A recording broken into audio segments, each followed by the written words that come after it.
karena waktunya hanya 2. Ya. Jadi tidak ada pengantar khusus kitab suci tertentu. Baik, saya bisa share screen atau mau mendengarkan langsung saja? Silakan share screen, Bapak Uskup. Ya, share screen hanya sebagian, jadi nanti saya keluar juga ini sebentar, kerahiman menurut kitab ini. Mudah-mudahan bisa. Ya. Jadi judulnya adalah Kerahiman Allah menurut kitab suci. Karena waktunya singkat, saya akan skip banyak bagian. Lebih baik nanti sisa waktunya untuk tanya jawab. Mari kita lihat lebih dahulu kerahiman Allah menurut kitab Perjanjian Lama. Berbicara mengenai kerahiman Allah dalam Perjanjian Lama, saya kutip Keluaran 34 ayat 6. Jadi inilah bacaan kitab suci yang amat pendek tetapi sangat padat. Nanti ditambah dengan bacaan-bacaan lain. Allah berfirman melalui Musa. Dikatakan, berjalanlah Tuhan lewat dari depannya dan berseru, Tuhan, Tuhan Allah penyayang dan pengasih, panjang sabar, berlimpah kasih setianya dan setianya. Berlimpah kasihnya dan setianya. Ayat ini amat menarik bagi saya, karena di sini disebutkan sifat Allah berulang-ulang menjadi 4 kata. Ya, Allah penyayang, pengasih, panjang sabar, dan kasih setia. Itu. Sifat-sifat ini diwahyukan setelah bangsa Israel melakukan dosa yang sangat besar, yaitu penyembahan berhala dengan menyembah patung anak lembu dari emas. Menariknya, betapapun besar amarah Allah kepada bangsa Israel, Dia segera mengampuni, segera bersedia menerima kembali bangsa terpilih ini yang bertobat. Jadi itulah yang menjadikan ayat yang sangat sederhana tadi menjadi lebih menarik, karena diucapkan segera sesudah bangsa Israel berbuat dosa. Jadi kerahiman Tuhan digambarkan begitu besar. Nah, hal yang sama saya temukan di dalam Alkitab Perjanjian Lama pada beberapa peristiwa lain. 2 kali Raja Daud berdosa besar. Kita tahu Raja Daud, raja yang saleh sebenarnya, raja yang sangat besar. Tapi dia tetap manusia biasa. Dia berdosa besar. 2 kali dia berdosa besar, 2 kali Tuhan mau menghukum dia, tetapi karena Daud menyesali, maka Tuhan membatalkan hukumannya untuk sebagian. Yang pertama adalah ketika Daud merebut istri Uria yang bernama Batsyeba. Kita tahu peristiwa ini. Daud menghamili Batsyeba. Lalu dia ingin menyembunyikan dosanya dengan macam-macam cara, tetapi tidak berhasil. Kita tahu itu. Ya. Dan akhirnya Daud terpaksa membunuh Uria dengan cara memerintahkan panglima perang untuk menaruh Uria di tempat yang paling berbahaya dan gugur di situ. Dan Daud merasa dosanya tersembunyi. Tapi sepandai-pandai tupai melompat, akhirnya kena juga. Dan akhirnya lewat Nabi Nathan, Tuhan menegur Daud dengan suatu perumpamaan yang terkenal mengenai seorang kaya yang kikir, yang merampas anak domba dari tetangganya yang miskin. Kita tahu cerita itu. Raja Daud sangat marah mendengar kisah itu dan dia mengatakan orang itu harus mati. Padahal yang dimaksud oleh Nabi Nathan adalah Daud sendiri. Tuhan telah menjauhkan dosamu itu, engkau tidak akan mati. Karena apa? Karena Daud setelah ditegur, dia menyesali dosanya. Ini peristiwa pertama dari Raja Daud. Dosa kedua ketika dia memerintahkan sensus penduduk, dan itu membuat Tuhan marah. Tuhan menghukum Daud dengan memberikan pilihan hukuman. Lalu Daud menyesal. Dan karena Daud menyesal, Tuhan bersedia mengampuni dosanya. Meskipun hukuman tetap dijalankan. Tapi Tuhan memberikan kebebasan kepada Daud untuk memilih satu dari 3 hukuman yang ditawarkan. Nah, Daud memilih jatuh di tangan Tuhan. Mengapa? Kata Daud, ini terkenal ya, bagus sekali. Biarlah kiranya kita jatuh ke dalam tangan Tuhan, sebab besar kasih sayangnya. Lebih baik jatuh pada Tuhan, biarpun dia memukul kita, dia akan juga mengobati luka kita. Kira-kira begitu, seperti dikatakan dalam kitab Mazmur. Jadi lebih baik jatuh ke tangan Tuhan, dihukum Tuhan, dipukul Tuhan, karena kita tahu dia yang memukul, dia juga yang akan menyembuhkan. Lalu Raja Ahab, raja lain dalam sejarah Israel, raja yang sangat jahat di mata Tuhan, sangat jahat. Istrinya seorang kafir, Isabel. Dan ketika Isabel membantu Ahab untuk merebut kebun anggur seorang miskin bernama Nabot dengan cara licik, Tuhan sangat marah. Tuhan mengutus nabinya untuk menegur dan mengancam Raja Ahab dengan keturunannya, mengancam dengan hukuman yang mengerikan. Nah, ketika mendengar hukuman itu, Raja Ahab bertobat, menangis, berpuasa, bertobat. Meskipun ada juga penghukuman, Tuhan tidak akan mendatangkan hukuman itu pada zamannya. Inilah kasih sayang dan belas kasih Tuhan kepada seorang raja yang begitu jahat. Nah, keempat contoh tadi ya, menunjukkan betapa besar kerahiman Allah terhadap orang berdosa yang bertobat. Itu di dalam kitab Perjanjian Lama. Nah, sekarang kita kutip lagi beberapa kata yang penting.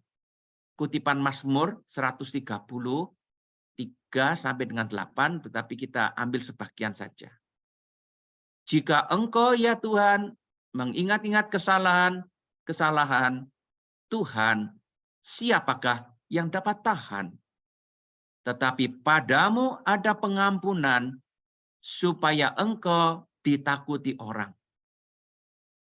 Berharaplah kepada Tuhan, hai Israel, sebab pada Tuhan ada kasih setia.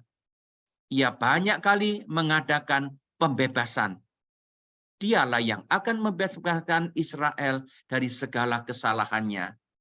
Para saudara yang terkasih, sekarang saya mau menyebut beberapa kata penting yang menunjukkan sifat Allah yang Maha Rahim itu.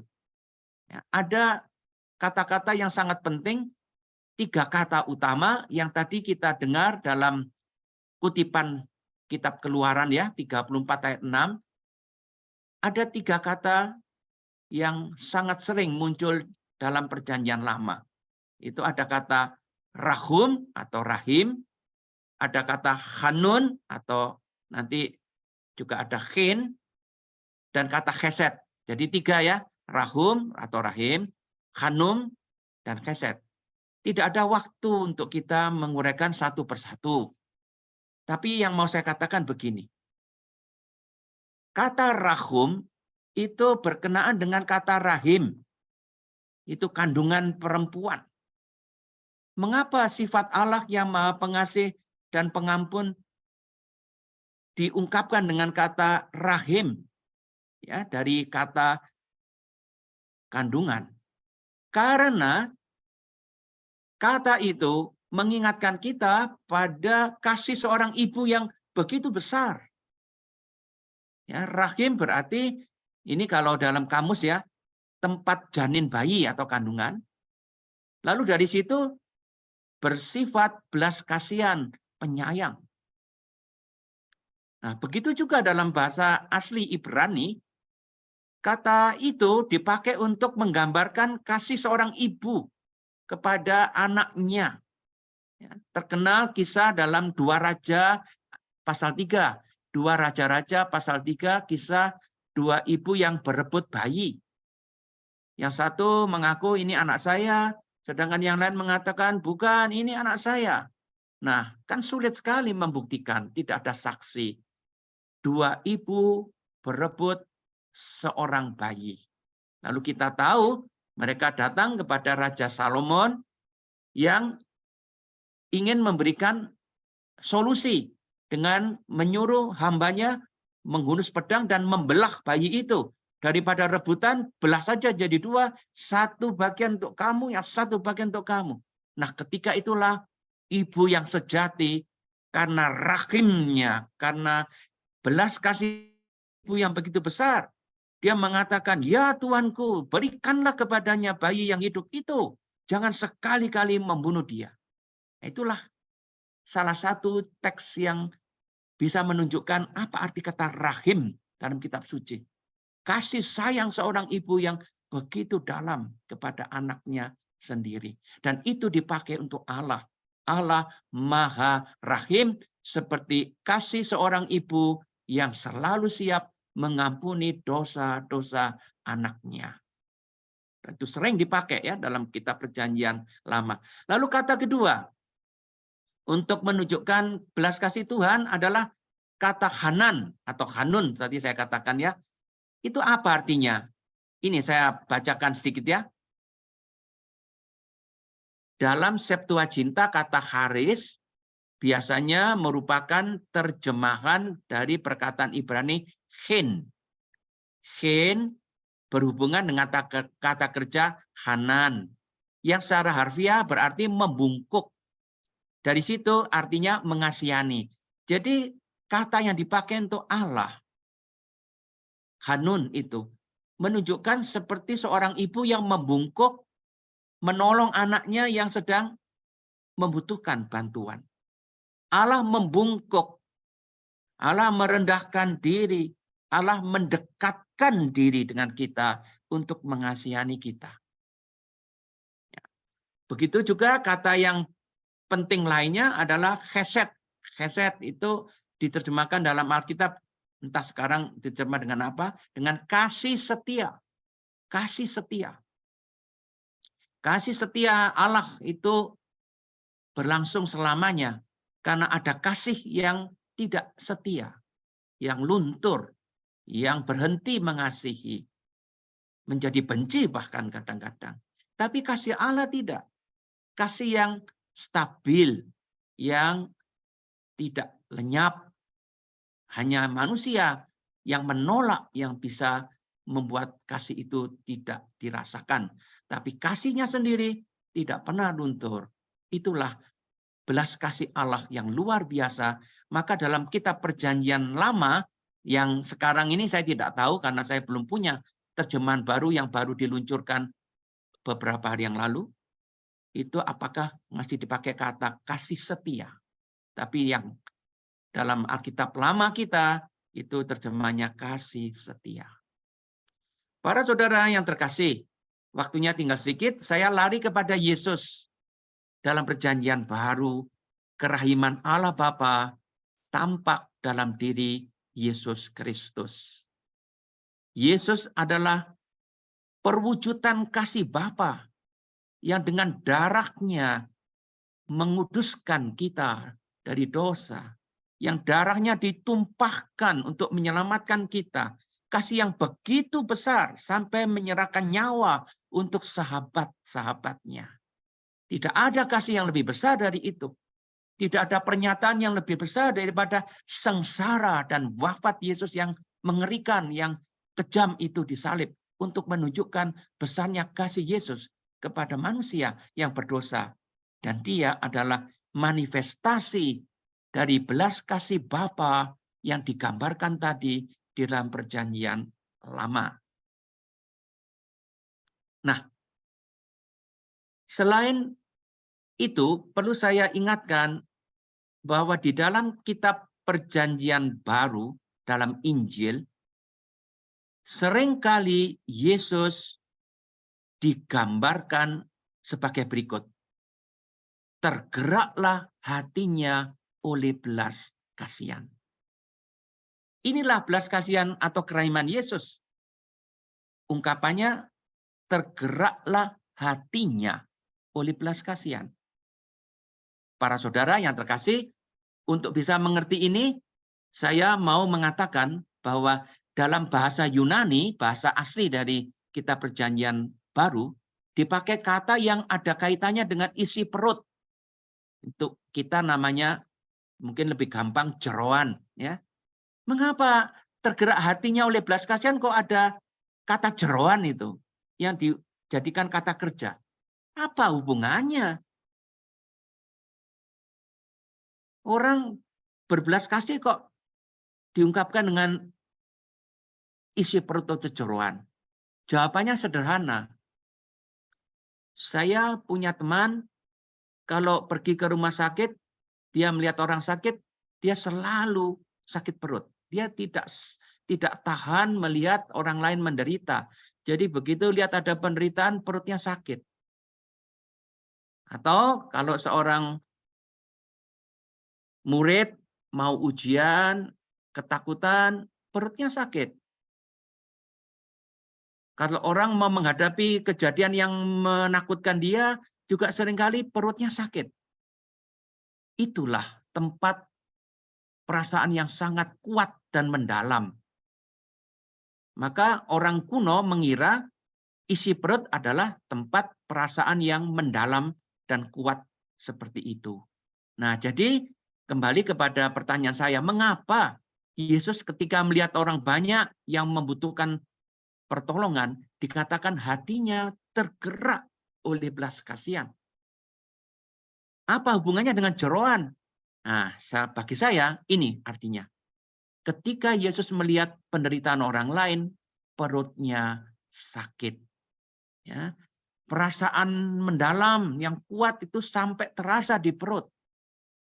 Saya kira itu juga yang dimaksud oleh Santa Teresa dari Kalkuta, dari Ibu Teresa. Yang kalau tidak salah dia mengatakan mencintai sampai sakit.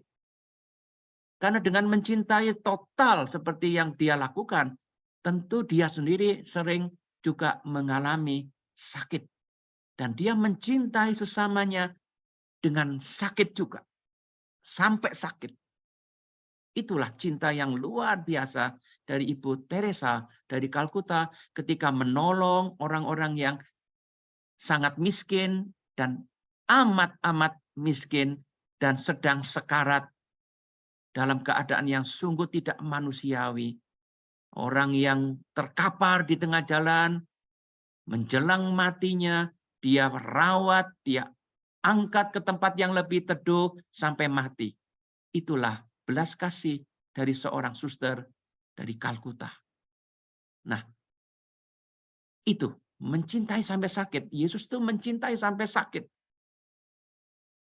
Pasti sangat mendalam perasaannya itu dan sangat kuat. Nah, kita bisa melihat dalam Injil bagaimana Yesus membantu orang-orang, menolong yang sakit, memberi makan kepada yang kelaparan, mengusir setan yang mengganggu dan menyiksa manusia. Itulah kasih Yesus, kerahiman Yesus yang ditunjukkan dalam tindakan-tindakannya itu. Dan tidak ada waktu untuk mencari contoh-contoh. Tapi sangat jelas, itulah kasih Yesus. Perwujudan dari kerahimannya. Nah, waktunya saya tutup dengan membahas sedikit saja. Tadi saya sebut Injil Lukas, atau belum mungkin ketika saya masih belum unmute. Ya. Kisah anak yang hilang dalam Injil Lukas. Ya. Saya, supaya mudah, saya bacakan dari ini apa? Dari HP saya, karena Alkitabnya di sebelah sana, daripada berdiri saya ambil ini. Mari kita lihat secara singkat perumpamaan tentang anak yang hilang dalam Injil Lukas pasal 15 ayat 11 dan seterusnya. Ya, karena kita sudah mengenal teksnya dengan baik, saya tidak akan bertele-tele membacakan, tetapi saya memberikan beberapa catatan untuk menunjukkan seperti apa kerahiman Allah yang digambarkan dalam perumpamaan ini. Ya, ada dua orang, kakak beradik, dan yang bungsu itu kurang ajar. Dia meminta bagian warisannya padahal ayahnya masih hidup. Tentu Anda kalau punya anak seperti itu, kita masih hidup, segar, sudah diminta warisan, itu kita tentu merasa kecewa paling tidak. Atau mungkin bahkan marah. Berapa orang tua mengubah surat wasiat karena marah kepada anaknya yang kurang ajar. Langsung panggil pengacara atau siapa untuk mengubah warisannya. Apalagi anak ini menuntut warisan yang menjadi bagiannya. Tapi ayah itu baik sekali mengizinkan anak itu memiliki bagian warisan sebelum waktunya. Tapi apa yang terjadi? Begitu mendapat warisan, anak itu berfoya-foya. Tapi saya lupa, begitu mendapat warisannya, anak itu segera meninggalkan ayahnya. Dikatakan segera, beberapa hari kemudian. Seakan-akan selama ini dia menahan diri. Ya, bahasa Jawanya itu ngempet untuk pergi dari rumah. Seakan-akan ayahnya itu menjadi kekuasaan yang menekan hidupnya. Sehingga dia ingin bebas, dia ingin lepas. Maka begitu mendapat kesempatan, punya uang juga, dia pergi meninggalkan ayahnya, pergi jauh ke negeri yang lain. Seakan-akan jangan sampai ketemu ayahnya lagi, maka dia mencari negeri yang sejauh-jauhnya. Di sana ia memboroskan harta miliknya dengan berfoya-foya. Tentunya bisa diandaikan minum, mabuk, kepelacur, dan sebagainya. Tapi suatu saat ada paceklik. Negeri itu mengalami kelaparan. Ada bahaya kematian di mana-mana karena ada paceklik. Termasuk anak ini. Lalu ia ingin bertahan hidup dengan mencari pekerjaan. Nah, pekerjaan yang dia dapat, ini bukan pekerjaan yang enak begitu. Tetapi yang didapat adalah menjadi penjaga babi. Kita tahu babi bagi orang Yahudi itu binatang haram. Tetapi dia ingin hidup. Mau apa lagi? Maka dia tetap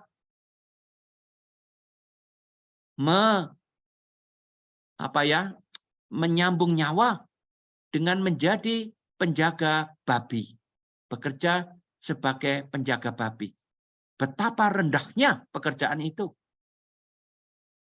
Itu belum apa-apa. Dikatakan dalam kisah ini bahwa dia ingin mengisi perutnya dengan ampas yang menjadi makanan babi itu. Bayangkan, untuk bertahan hidup dia ingin makan makanan babi. Itu pun dikatakan tidak ada orang yang memberikan kepadanya. Bayangkan, makanan babi saja tidak dikasih. Dia terpaksa mencuri makanan babi. untuk bisa menyambung nyawa. Nah, penderitaan yang sangat luar biasa ini, kehinaan yang sangat luar biasa ini mencerminkan keadaan manusia yang jauh bahkan terpisah dari Allah. Tapi syukurlah anak ini sadar, dia menyesal dan dia memutuskan untuk kembali kepada bapaknya. Lalu dia merancang suatu pengakuan. Pengakuannya itu dirancang dengan baik-baik. Nah, saya bacakan ya. Ini pada ayat 18. Bapa, aku telah berdosa terhadap surga dan terhadap Bapa. Aku tidak layak lagi disebut anak Bapa. Jadikanlah aku sebagai salah seorang upahan Bapa. Nah, rumusan ini pasti dia ingat, dia hafalkan. Lalu dia kembali kepada bapaknya. Lalu terjadilah di sini sesuatu yang sangat luar biasa. Salah satu terindah dalam kitab suci. Bapaknya melihat dia dari jauh. Bayangkan, bapaknya yang melihat dari jauh, bukan anaknya yang tentu sebagai orang yang jauh lebih muda, matanya lebih awas. Tapi tidak, bapaknya lebih dahulu melihat. Itu tanda bahwa bapaknya lebih sering menunggu anaknya. Maka lebih dulu dia melihat anaknya. Karena dia memang selalu mencari anaknya. Itulah ungkapan indah dari Allah yang selalu menantikan kembalinya orang berdosa. Jadi kalau orang berdosa bertobat, bukan dia yang menemukan Allah, tapi Allah lebih dulu melihat dan mengasihani dia supaya bertobat. Lalu dikatakan lebih lanjut, ini luar biasa ya. Ketika itu dikatakan bahwa ayahnya itu berlari. Ya, ayahnya itu pergi. Ayahnya tergerak hatinya oleh belas kasihan. Seperti tadi saya terangkan ya, tergerak hatinya oleh belas kasihan, perutnya sakit melihat keadaan anak itu dan dia berlari mendapatkan anaknya itu. Suatu perbuatan yang tidak layak seorang tua kok berlari, ya. Dengan berlari dia harus mengangkat jubahnya supaya tidak keserimpet dan itu tidak sopan bagi orang Yahudi, tapi dia tidak peduli. Orang tua kok lari-lari demi anaknya. Lalu dia dikatakan di sini merangkul dan menciumi anaknya. Ya. Lalu dia menjanjikan apa yang terbaik, pakaian terbaik, makanan dan minuman terbaik. Saya tidak melanjutkan, ya. Sudah kita ketahui. Itulah ungkapan kerahiman Allah yang digambarkan Yesus dalam perumpamaan anak yang hilang. Luar biasa. Bapak itu melihat lebih dahulu, perutnya sakit karena mengasihi, dia berlari, merangkul, mencium, dan mengampuni dosa anaknya. Nah, yang saya belum katakan, rumusan pengakuan anak itu, tadi ada 4 kalimat. Tetapi kalau diperhatikan, dia tidak sempat mengucapkan semua rumusan itu, karena sebelum dia sempat menyelesaikan pengakuannya, bapaknya sudah mengampuni, mencium, dan menerimanya. Inilah kerahiman Allah menurut kitab suci Perjanjian Lama dan Perjanjian Baru. Semoga kita makin sadar, makin menghayati belas kasih Allah bagi kita orang yang membutuhkannya. Sekian renungan dari saya. Terima kasih Bapak Uskup. Apakah Bapak Uskup berkenan bila ada pertanyaan dari para Tanya devosan? jawab. Iya, saya katakan maksimal menjelang jam 4 saya pamit ya karena tidak acara saya padat sekali hari ini. Ya, oke. Ya, baik Bapak Uskup. Silakan para devosan, silakan bertanya.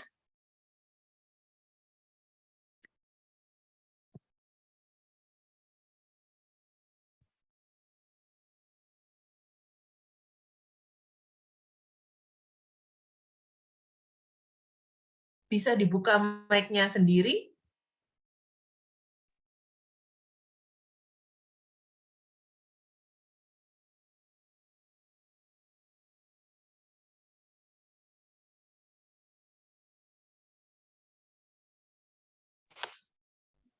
Belum ada? Uskup. Iya. Kalau tadi kalau dengar renungan tadi kan berarti kalau kita nggak ada penghukuman ya, Uskup ya, berarti ya. Ada.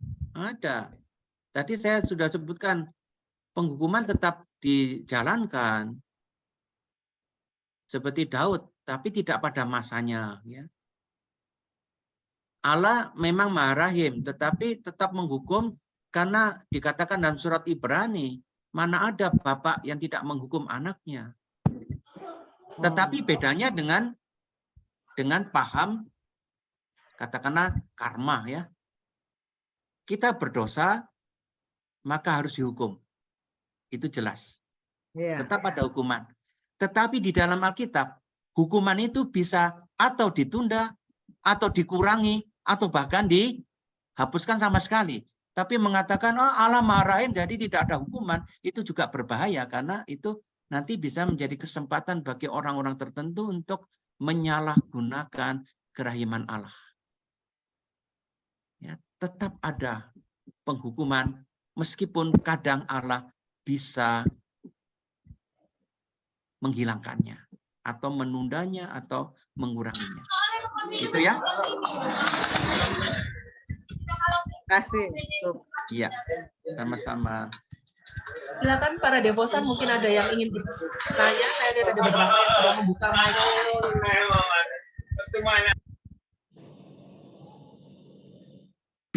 Bu Susana? Iya, Bapak Uskup. Terima kasih. Bapak Uskup, saya mau menanyakan berhubungan dengan hukuman tadi. Dari jiwa-jiwa di purgatori, itu kan mereka juga sudah mengalami kasih kerahiman Allah. Tapi juga mereka ada yang mendapatkan penitensi, itu ya indulgensi penuh. Bagaimana itu, Bapak Uskup? Saya kurang jelas dengan itu. Ya, kita bicara mengenai dua hal yang berbeda. Kalau yang pertama tadi, apakah dosa itu kalau diampuni tidak ada hukuman? Saya katakan ada hukuman, ya. Jelas itu ya? Ya. Nah, sekarang kita berdosa. Kita mengaku dosa lalu. Ya. Oke. Dosanya diampuni, sebagai kesalahan diampuni Tuhan, tetapi akibat dari dosa kita masih ada. Itulah hukumannya. Mengerti ya sekarang? Ya, dosanya sebagai ketika kita mengaku dosa, ya mengaku dosa, Bapak, saya selama ini suka minum sampai mabuk, ya. Lalu minta ampun kan? Dosanya, mabuk-mabukannya itu diampuni, tapi kalau dia diampuni dosanya belum tentu.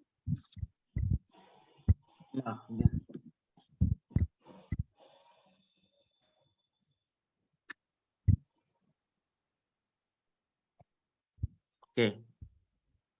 Jadi dalam teologi Katolik, dosa itu adalah kesalahan, ya. Kalau kesalahannya diampuni Tuhan, tetap ada namanya hukuman dari kesalahan itu. Ketika mengaku dosa, yang diampuni, dihapus adalah dosanya itu. Dosa itu sebagai kesalahan diampuni, tetapi hukuman dosanya harus dijalani, tetap harus dijalani. Itulah dilakukan antara lain dengan yang namanya melakukan penitensi. Ini jelas ya? Hukuman dari dosanya dilakukan dengan diberi penitensi. Tapi penitensi kan tidak bisa tuntas. Lalu dia mati. Sebelum dia menyelesaikan hukuman dari dosa-dosanya itu, dia mati. Lalu kita tanya, bagaimana ini? Orang yang dosanya diampuni, tapi belum selesai menyelesaikan hukuman dosanya, bagaimana ini? Nah, inilah teologi Gereja Katolik. Karena dosanya sudah diampuni, dia tentu masuk surga. Karena dosanya diampuni. Tetapi karena hukuman dari dosanya belum diampuni, maka disiapkan dulu dia di api penyucian, menyelesaikan hukuman dosanya. Ya. Dan itu suatu keadaan yang membuat dia menderita. Karena rindu ketemu Tuhan kok masih belum boleh, masih diberi kesempatan untuk menyelesaikan hukuman dosanya. Itulah penderitaan orang di api penyucian, purgatori. Dia tahu boleh masuk surga karena dosanya sudah diampuni, tapi karena dia tertunda masuk ke surga, itu membuat dia menderita. Tapi dengan doa-doa kita, puasa kita yang ada di dunia, Tuhan bisa menghapuskan juga sisa hukuman dosanya. Nah, itulah yang namanya penitensi penuh, indulgensi penuh.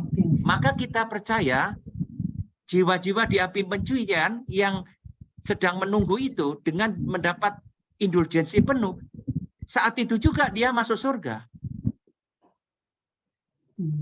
Ya, jadi kalau kita mendoakan orang di api penyucian, bukan mendoakan supaya dosanya diampuni. Tidak, dosanya sudah diampuni. Kita hanya minta tolong hukumannya segera diselesaikan. Itu. Jadi harus dibedakan antara dua hal ya. Dosanya sebagai kesalahan dan hukuman yang harus ditanggung. Itu. Ya? Apa Ya, terima sudah? kasih. Iya, sama-sama. Bapak Uskup, ada pertanyaan di kolom chat. Bagaimana dengan dosa yang kita tidak ketahui bahwa itu sebenarnya dosa? Misalkan anak yang hilang tadi itu Bapak Uskup, dia minta warisan dari bapaknya karena dia tidak tahu kalau minta warisan itu sebenarnya kurang ajar, begitu Bapak Uskup. Oh, ini diandaikan tentu tahu ya. Diandaikan anak itu tentu tahu. Tapi sekarang ada Mazmur yang mengatakan, ya Tuhan, bebaskanlah aku dari dosa yang tidak aku ketahui. Bagaimana itu? Dalam teologi Katolik, sekali lagi kalau ini ditanya kepada gereja Katolik, jawabannya gini. Kalau kita tidak tahu bahwa itu suatu dosa, kita tidak dianggap berdosa. Tapi begitu kita diberitahu ini dosa dan kita tetap melakukannya, pada saat itulah baru dihitung sebagai dosa.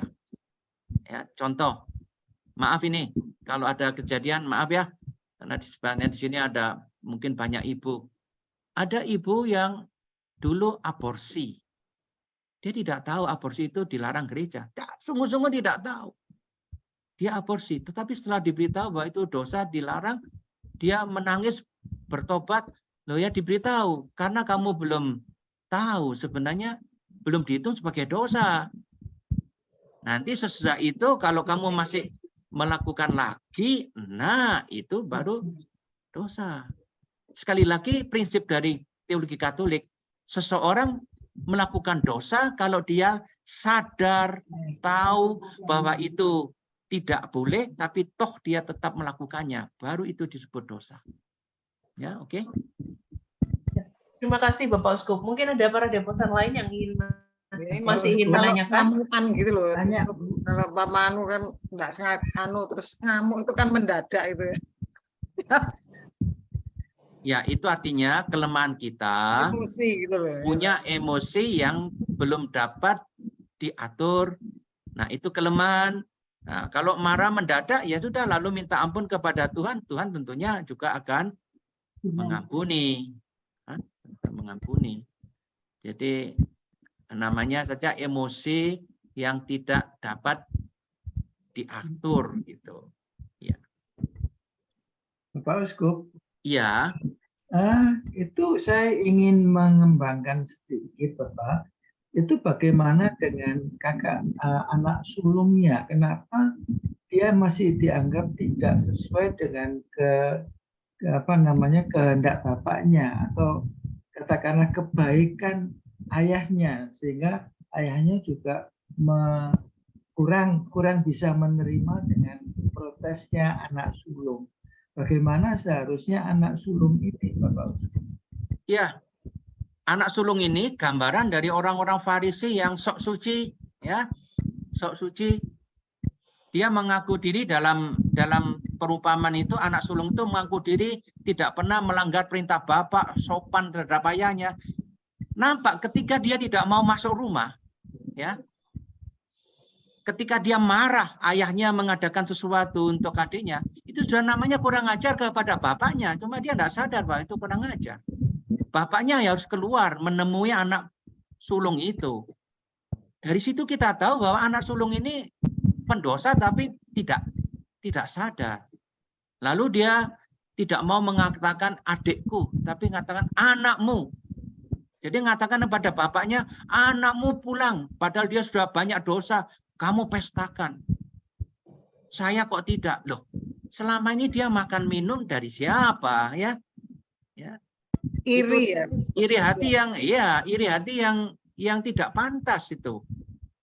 Ini seandainya ada seorang kakak ya melihat adiknya masuk rumah sakit, dioperasi, sembuh, lalu dipestakan dikit, lalu marah-marah. Saya kok nggak dipestakan? Ya sakit tuh dulu sampai mau mati. Ya kalau mau dirayakan juga.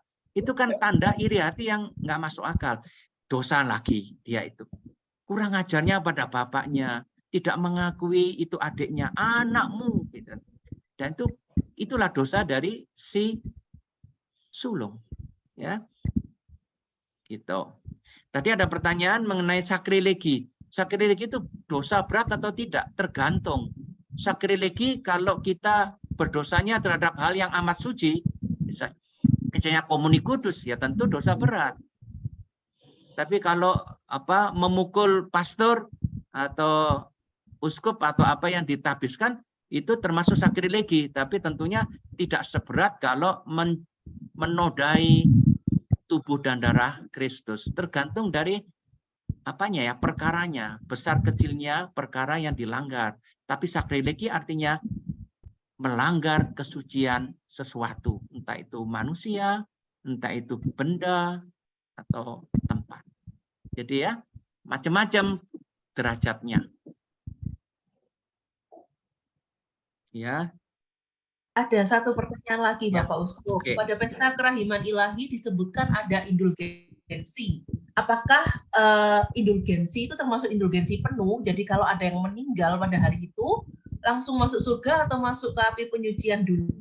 Pertanyaannya seperti itu. Bapak Indulgensi itu ada macam-macam. Indulgensi itu artinya pengurangan, atau kalau saya mau ngomong kasar supaya jelas saja, diskon, ya, didiskon, ya, masa menjalani hukuman dosanya. Jadi sekali lagi, masa menjalani hukuman dosanya yang sudah diampuni tapi hukumannya yang masih belum itu didiskon sama Tuhan karena doa-doa kita, karena kasih Yesus, karena jasa para kudus. Tuhan mau meringankan dengan mengurangi sebagian dari penderitaannya itu dengan memperpendek masanya. Ya, kita tidak bisa ngomong ya, tapi kalau terpaksa kita mungkin gini, mestinya setahun dia di api penyucian, ya. Tapi karena doa-doa kita, lalu dia menjadi tinggal setengah tahun. Itu namanya indulgensi tidak penuh, sebagian. Tapi ada yang namanya indulgensi penuh. Artinya, jiwa yang ada di api penyucian, ketika menerima indulgensi penuh, ya detik itu juga, seperti yang saya tadi sebut, detik itu juga lalu masuk surga. Sudah diselesaikan masa menanggung hukumannya. Adanya sebagian, ya belum masuk surga. Itu berlaku untuk yang sudah di api penyucian. Sedangkan yang baru meninggal di dunia langsung mendapat indulgensi genap, ya langsung masuk surga. Seperti ya kita tahu dalam buku terkenal dulu tuh Maria, saya sudah lupa lah cerita bahwa ada jiwa-jiwa yang langsung masuk surga karena mendapat indulgensi penuh. Jadi penghapusan total dari masa menjalani hukuman dari dosanya. Itu namanya indulgensi penuh. Ya. Apa sudah ditangkap ya? Itu Uskup yang kalau yang pasca, seminggu setelah pasca itu indulgensi penuh ya, kerahiman itu Uskup. Ya pokoknya apapun, tidak hanya setelah pasca. Pokoknya semua peristiwa. Tanggal 2 November ada yang namanya indulgensi penuh. Nanti kesempatan lain Paus memberi kesempatan Ya, jadi ya macam waktu jubileum didatangkan imam. Terserah kapan, itu enggak penting. Tapi yang namanya indulgensi penuh artinya karena doa dan puasa dan apa kita, orang itu yang mestinya masih menjalani hukuman dosa dibebaskan total, maka langsung masuk surga. Begitu. Ya. Karena berarti Bapak Uskup karena doa-doa kami yang masih di dunia ini Iya. mendoakan Iya. saudara-saudari kami yang di Iya. Nah, memang yang ada di api penyucian bisa ikut berdoa, tapi karena keadaannya doanya tidak efektif. Itu dalam teologi Katolik. Dia ikut berdoa, tapi doanya tidak efektif karena dia masih menjalani masa itu. Nah, kita yang masih hidup mendoakan dia sehingga rahmat Yesus Kristus, doa-doa para kudus, doa seluruh gereja membuat dia itu dibebaskan dari hukumannya. Begitu maksudnya. Ajaran Katolik. Bapak Uskup mau tanya lagi, misalnya Yang terakhir ini ya, terakhir ya. Ya, Ya, oke. Ya, pokoknya misalnya ada yang menyakiti hati kami gitu ya Bapak Uskup, terus kami sakit hati gitu, terus ya. akhirnya kami berdamai, memaafkan saudari kita atau siapapun itu Bapak Uskup. Tetapi Ya. suatu saat mungkin tiba-tiba teringat lagi, mungkin ketemu terus atau teringat lagi. Padahal kami ini sudah mengampuni, sudah memaafkan Bapak Uskup. Tapi suatu saat kita teringat lagi kesalahan dia, terus kita di mana tuh Bapak Uskup? Apa itu masih belum memaafkan atau bagaimana, Bapak? Nah, perlu dibedakan antara memaafkan kesalahan orang dan mampu melupakan. Beda kan? Kita sebagai manusia sudah memaafkan. Karena sudah memaafkan, mungkin kita tidak pernah berpikir akan balas dendam. Karena kalau orang tidak memaafkan kan dendam. Kalau orang dendam kan bisa juga merencanakan sesuatu untuk membalas dendam, ya kan? Nah, kita sudah memaafkan lalu stop. Saya tidak akan mencari cara untuk menyakiti kamu sebagai balasannya. Saya tidak membalas dendam lagi. Saya memaafkan kamu, selesai, tidak ada dosa. Tapi namanya kita manusia. Ketika ketemu masih ingat. Itu tidak sama dengan belum memaafkan, tidak sama. Hanya belum mampu melupakan. Tapi kalau kita lalu melihat dia ngamuk lagi, punya rencana untuk menyakiti dia sebagai balas dendam, ya itu berarti pengampunan kita batal, ya. Nah, yang baik apa? Kalau saya begini, mampu mengampuni dan melupakan. Melupakan dalam arti apa? Tidak mungkin toh. Kita tinggal satu kampung, dia pernah mencuri uang kita, ketika kita ketemu lupa, itu kayaknya tidak mungkin. Tapi melupakan dalam arti kita bisa seperti seandainya tidak terjadi apa-apa, ya saya ini begini dengan dia. Maka melupakan itu dalam arti apa yang dia lakukan, kesalahannya dia tidak mempengaruhi hubungan yang sekarang. Saya masih bisa ketemu dia, omong-omong dengan dia, itu tidak apa-apa kalau hanya sekedar ingat. Baik, terima kasih Bapak Uskup. Oh ya, oke. Ya, mari kita lanjutkan dengan doa penutup dan berkat penutup dari Bapak Uskup. Mari kita hening sejenak.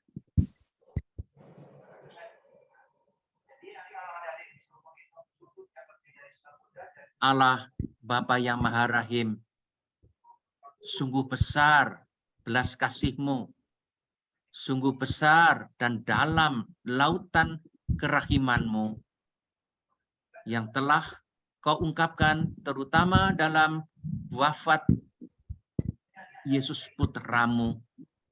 Di situ kami melihat cinta-Mu yang begitu besar. Tuhan, pada saat ini kami mohon ampunilah dosa-dosa kami. Sebab kami orang lemah. Dan kami mohon semoga kami mampu juga mengampuni dan melupakan dosa orang. Karena Engkau lebih dahulu mengasihani kami. Kami ingin juga belajar berbelas kasih kepada orang lain yang bersalah kepada kami.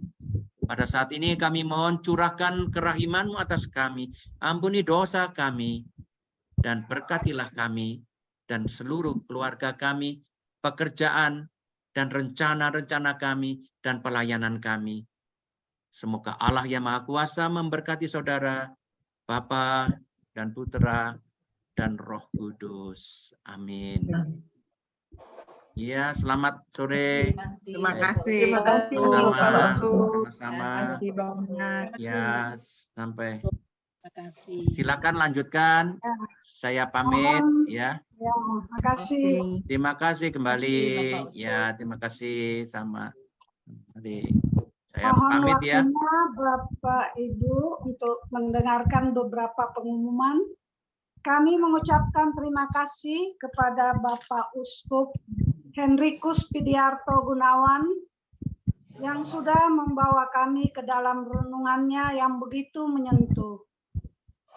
Semoga Bapak Uskup senantiasa diberkati dengan kesehatan yang prima dalam melayani umat Tuhan. Terima kasih kepada teman Keraiman Ilahi dari Marinus yang sudah melayani sore ini. Semoga berkat Tuhan senantiasa melimpahi teman-teman tim Keraiman Ilahi dari Marinus.